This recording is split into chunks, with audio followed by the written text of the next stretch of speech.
Welcome to the Virtuous Woman Show. May the Lord bless you. And thank you so much for tuning in. It's always a pleasure, a joy to come to your homes every Sunday evening. Oh, you could be in a hospital bed. You could be at work. You could be driving. And you could be watching this as a recorded program. But we just want to welcome you and to tell you that we love you, we value you, and you are a virtuous woman. My name is Reverend Ruth Kayo. I'm your host, and this is the Virtuous Woman Show. The Bible says in the book of 2 Timothy chapter 1, verse 7, that God has not given us the spirit of fear, but the spirit of love, of power, and of a sound mind. I repeat, a sound mind. All of us, one of the greatest blessings that we can walk with is when we have a sound mind. And today we have one of us who is going to take us through mental health. We're going to incline through mental health. But our subject today is self-care. You want to know how to take care of yourself. I want to know how to take care of myself. But we will be majoring on mental health. And you know what? In her book, she has said, making your mental health a priority. Welcome with me to the studio, our guest this evening. Karibu sana. Asante sana. Yes, you look very lovely. Thank you. And thank you for coming. I'm honored. May God truly, truly bless you. Amen. We want to know more about you. Why don't you introduce yourself to us? Thank you so much. And I'll say like 1,001 times. I'm so humbled and honored to be here. So I'll start by my name. My name is Rachael Anyona. I am a consultant counseling psychologist here in Nakuru. And I am also an author of this book, The Concept of Self-Care. Wonderful. I am a sign language interpreter also, yes. And of course, a mother of 2 lovely children, Wonderful. Amani and Jabali. Wow, good names. Yes, and married. Wow, yes. Wonderful. I am a wife. Wow, you are a wife, you're taken. Yes, totally. Thank you so much, Rachel, for coming. Yes. And maybe someone is wondering, what is, maybe let's start by saying, we're talking about self-care. You know, when we were in school, growing up and in primary school, we were taught about some self-care. Yes. I don't know if that includes the hygiene, or what is it really when you talk about self-care? Self-care is very, very wide. It does not have one universal explanation or definition of what self-care is. But again, what we were taught in school is still not far away from taking care of yourself, because it was mostly hygiene. Yeah. And you'll get to realize that hygiene is making sure that everything is in order, looking good and feeling nice. Yes. And it's as well another form of self-care. So, well, yeah, it has some points on it. Okay. And also it is very varied from one person to the other. Okay. In as much as we have a concept of self-care, there are so many things that you can do from outside this book that can make you feel good. And it depends from person to person. Like, for instance, my self-care, it could be music and dance. That's my therapy. Yeah. And to someone else, it is aqua. They just want to go into water and have fun with some water. And to the other person, they just want to go play some games, or maybe they'll be out in the field.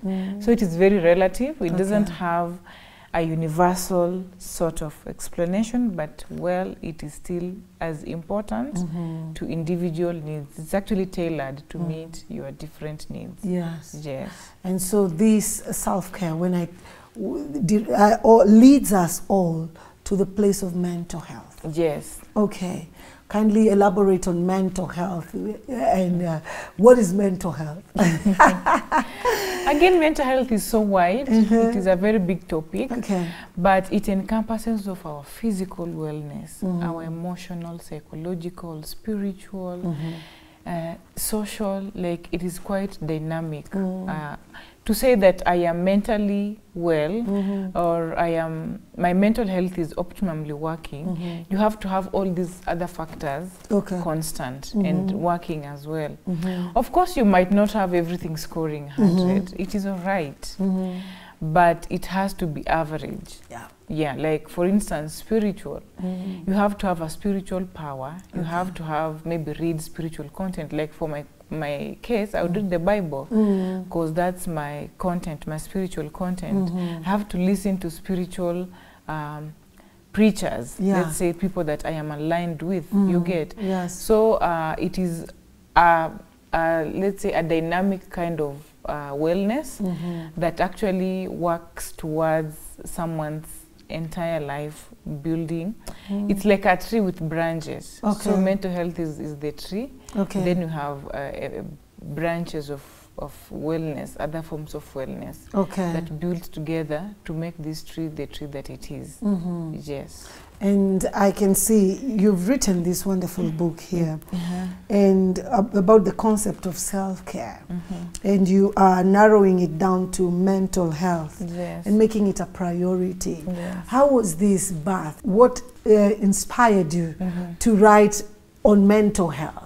So, well, one, obviously, because I am a mental health expert, so that's my field of expertise, and I found it interesting to share my knowledge with the world on the things that I have experienced, especially in my line of duty. So you realize, even as you read the book, there are so many case studies, like real-life case studies of people going through a particular thing, especially violence, and how it's related to mental health.